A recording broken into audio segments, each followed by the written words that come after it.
Hey, good afternoon. I wanted to touch base with all of you again today. I had something come up again, and this has come up more and more over the years, and that is the situations where employers impose upon contractors and employees alike the burden of a non-solicitation, non-compete agreement in exchange for confidential information or trade secrets, and it's just something that I have seen used repeatedly no matter the industry.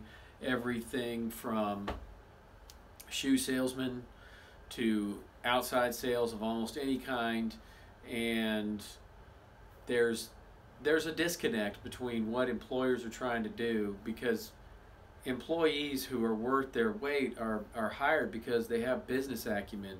They're not inexperienced in their field. They know what they're doing. That's why they're desirable.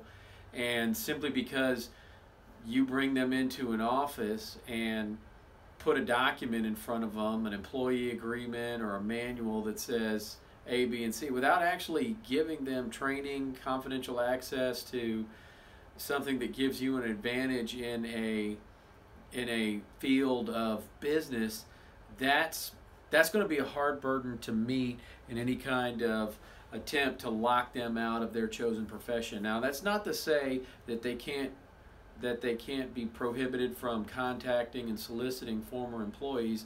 No poaching agreements are very, very enforceable, but when you're looking at the burden of the enforceability of confidential information or information that gives you some sort of advantage over your competition, you're going to have to plead and prove what that is. And I've seen this applied to hairdresser, or attempt to be applied to everything from hairdressers to shoe salesmen to just about any kind of outside sales. And most of those jobs are people who have business acumen when they get there, and they're friendly and they care for their customers and they develop their own business.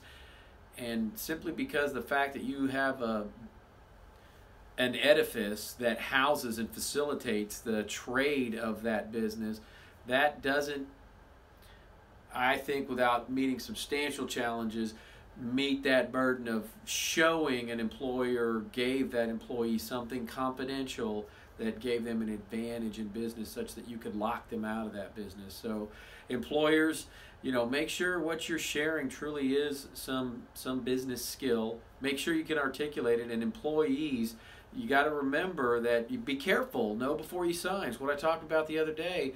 And make sure that they're not trying to lock up what you brought in your toolbox, when you reported to your first day of duty.